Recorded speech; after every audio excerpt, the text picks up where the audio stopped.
ପ୍ରେମ ହେଲା ମା ଯେତେବେଳେ ଗେଲ କରେ ଆଉ କୁହେ ମୋ ପୁଅ କୋଟି କରେ ଗୋଟିଏ।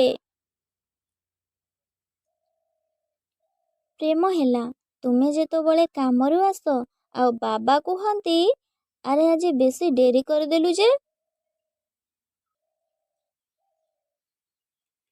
ପ୍ରେମ ହେଲା ଯେତେବେଳେ ଭାଉଜ କୁହନ୍ତି ଏ ହିରୋ ତୁମ ପାଇଁ ଝିଅ ଦେଖୁଛି ଆଉ ଯଦି କିଏ ପସନ୍ଦ ତେବେ ଶୀଘ୍ର କହିଦିଅ।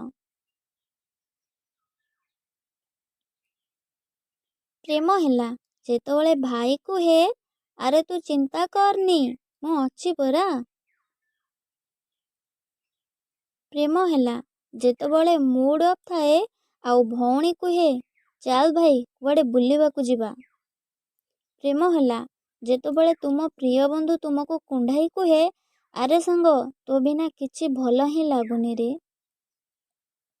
ଏଗୁଡ଼ିକ ହେଲା ପ୍ରେମର ଅଭୁଲା ମୁହୂର୍ତ୍ତ, ଏହାକୁ କେବେ ବି ଭୁଲି ହୁଏ ନା। ପ୍ରେମ ମାନେ ନୁହେଁ ପ୍ରେମିକ ପ୍ରେମିକାର ସମ୍ପର୍କ। ବଞ୍ଚିବା ପାଇଁ କ'ଣ ଦରକାର? ସୁନ୍ଦର ମନଟିଏ ଦରକାର, ସୁନ୍ଦର ସ୍ୱାସ୍ଥ୍ୟ ଦରକାର, ସୁନ୍ଦର ପରିବେଶଟିଏ ଦରକାର, ପବିତ୍ର ଭାବନା ଦରକାର, ଉଚ୍ଚ ଅଭିଳାଷ ଦରକାର, ନିଜେ କର୍ମଠ ହେବା ଦରକାର, କିଛି ଅର୍ଥ ଦରକାର, ଖଣ୍ଡିଏ ଘର ଦରକାର, ଜ୍ଞାନ ଅର୍ଜନ ପାଇଁ ଶିକ୍ଷା ଦରକାର, ଈଶ୍ୱରଙ୍କର କରୁଣା ଦରକାର, ମନଲାଖି ସାଥିଟିଏ ଦରକାର, ତ୍ୟାଗ ଓ ଆଦର୍ଶ ମନୋବୃତ୍ତି ଦରକାର, ସାହାଯ୍ୟକାରୀ ବନ୍ଧୁ ଦରକାର, ସମସ୍ତଙ୍କର ପ୍ରିୟ ହେବା ଦରକାର, ଭାଷାରେ ମିଠା ରହିବା ଦରକାର, ହସ ହସ ମୁହଁଟିଏ ଦରକାର। କେଉଁ ସ୍ଥାନରେ କ୍ରୋଧ କରିବା ନାହିଁ?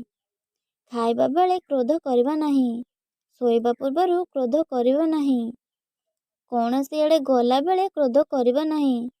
ତୁମର ଦୁଃଖ ସମୟରେ ଯିଏ ସାହାଯ୍ୟ କରିଥାଏ ତାକୁ ଅଳ୍ପ ମନମାଳିନ କଥାରେ କ୍ରୋଧ କରିବା ଉଚିତ ନୁହେଁ। ପିତାମାତା ଓ ଗୁରୁଜନଙ୍କ କଟୁ କଥାରେ କ୍ରୋଧ କରିବା ଉଚିତ ନୁହେଁ। ତେଣୁ ଏକଥା ମନେ ରଖନ୍ତୁ ଯେ ଯେଉଁ ବ୍ୟକ୍ତି ପ୍ରତିଦିନ ବିନା କାରଣରେ କ୍ରୋଧ କରିଥାଏ ତାହାର ଜୀବନ ବିକାଶ ପରିବର୍ତ୍ତେ ବିନାଶ ଆଡ଼କୁ ଚାଲିଯାଏ।